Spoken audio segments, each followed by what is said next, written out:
Hello, everybody. How are you all? I hope each one of is fine and doing great in your studies. So, today I will share my scorecard of RRBPO, and this is from Olive Board, Practice Mock, and one is from Guidely, and that is memory based paper of RRBPO. सो पहला practice mock देखते हैं and मैंने आज practice mock का mock test number 15 दिया था. सो in this test, I scored 56.75 marks and my rank is 300 and percentile is 97. So actually accuracy 92 ही है क्योंकि मेरे 4 क्वेश्चन रीजनिंग में रॉन्ग हो गए. एक्चुअली पजल मैंने अनसर्टन मेंबर की पजल थी तो मैंने एक कंडीशन वहाँ पे मिस कर दी थी. कंडीशन रॉन्ग होने की वजह से कंडीशन वो मैंने पढ़ी ही नहीं एक्चुअली, तो इस वजह से पजल मेरी रॉन्ग हो गई. दैट्स वाई एक्यूरेसी रीजनिंग की थोड़ी ख़राब हो गई. अदरवाइज़ जितना मैंने अटैम्प्ट किया था थोड़ा बहुत मतलब एक्यूरेसी अच्छी होती तो मार्क्स और अच्छे हो सकते थे. तो रीजनिंग में यही मुझसे गलती हो गई. मैंने पज़ल को एक लाइन में से एक लाइन या जो भी कंडीशन मैंने नोट ही नहीं की थी उसमें पज़ल में वो कंडीशन नहीं थी. बस एक अनसर्टेन मेंबर में एक मेंबर ही कम हो गया. ऑब्वियसली जब 19 मेंबर की पज़ल है, अगर 18 हो गया वहाँ पे तो ऑब्वियसली पज़ल रॉन्ग ही हो जाएगी आपकी.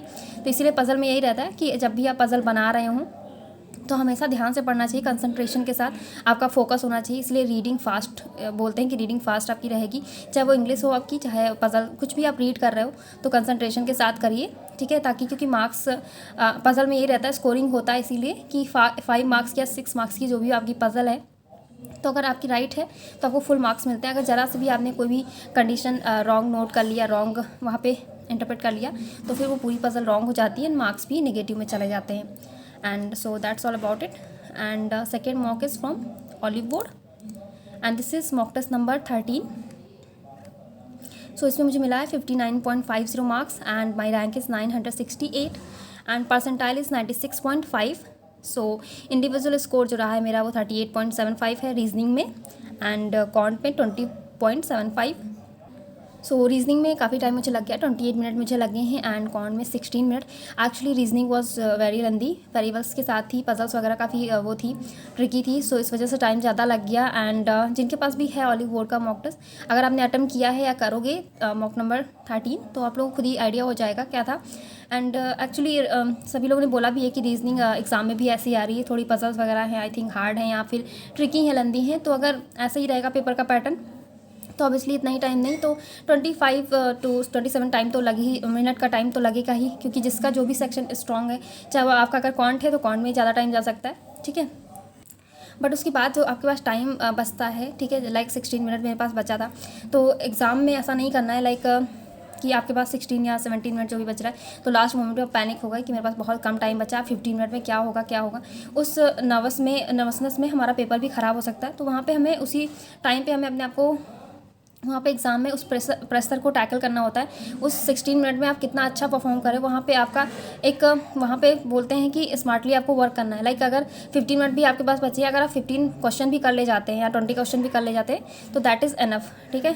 और वही चीज़ थी कि आपको क्वेश्चन सेलेक्शन करना आना चाहिए, ठीक है, क्योंकि प्रीलिम्स हमारा क्वालिफाइंग होता है तो आपको कुछ वैसे ही क्वेश्चन उठाने जिससे हमारा सेक्शनल भी क्वालिफाई हो जाए एंड ओवरऑल मार्क्स जो है आपका वो भी सही रहे. तो ये सब चीज़ें ध्यान रखनी है एग्ज़ाम हॉल में, ठीक है. पैनिक बिल्कुल भी नहीं होना है, ठीक है. बाकी टाइम तो आपको अपने हिसाब से ही मैनेज करना होगा कि आपको किस सेक्शन में कितना टाइम लग रहा है, आपका स्ट्रॉन्ग पॉइंट क्या है, वीक पॉइंट क्या है, ठीक है. तो वो सब आप खुद ही डिसाइड कर सकते हो जिन दिन से आप मॉक टेस्ट दे रहे होगे. तो मेरा जो है मैं जिस हिसाब से देती हूँ तो मुझे अपनी चीज़ें पता हैं. तो आप अपने मॉक टेस्ट एनालिसिस करते होगे या मॉक टेस्ट दे रहे होगे तो आपको चीज़ें पता चल रही होंगी. So that's all about it. And जो मैंने गाइडली से मॉक टेस्ट दिया था वो था yes I think memory based ये. तो ये मेरा थोड़ा सा एक्चुअली गड़बड़ की कर गया था क्योंकि लाइब्रेरी में इंटरनेट कनेक्शन जो था बार बार इंटरप्ट हो रहा था. इस वजह से मेरा कंसंट्रेशन भी ब्रेक हुआ एंड वहाँ पे बार बार मतलब मॉक टेस्ट भी डिस्टर्ब हो रहा था, इंटरप्ट हो जाता कनेक्शन. इस वजह से तो काफ़ी चीज़ें नहीं, इस वजह से क्योंकि अन मेमोरी बेस्ड मैं अटेम्प्ट कर चुकी थी आई थिंक अड्डा पे या ऑलिव बोर्ड पे, तो कुछ क्वेश्चन मुझे सेम लग रहे थे. स्टिल मैंने कोई ऑप्शन ऐसे नहीं क्लिक किए, मैंने अटेम्प्ट किया है, ठीक है. सो इसके जो क्वेश्चंस रॉन्ग हुए हैं मेरे लाइक यस रीजनिंग में. सो रीजनिंग में सॉरी 2 क्वेश्चन रॉन्ग हो गए हैं एंड कॉन्ट में. तो जैसा कि आप देख सकते हैं कॉन्ट में आई थिंक रीजनिंग मुझे काफ़ी टाइम लग गया था. Just a minute.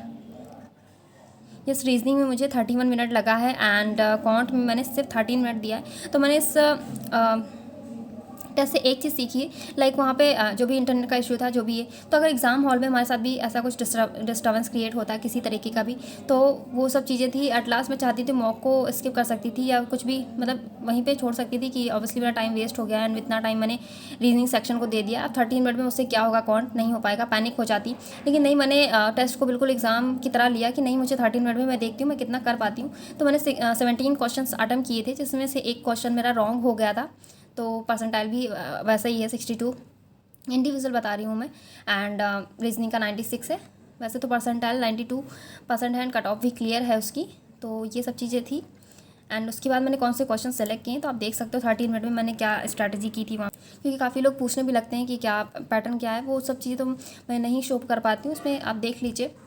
सबसे पहले स्टार्टिंग हमारी सीरीज़ से हुई थी, तो वो 6 सीरीज़ आ रही थी एग्ज़ाम में। तो एक लास्ट में मुझसे नहीं अटेम्प्ट हो पाई थी, मुझे नहीं लॉजिक समझ में आ रहा था, मैंने 2 बार ही किया, नहीं हुआ तो मैंने स्किप कर दिया था। उसके बाद डीआई स्टार्ट होती है, तो डीआई के मैंने क्वेश्चंस किए थे।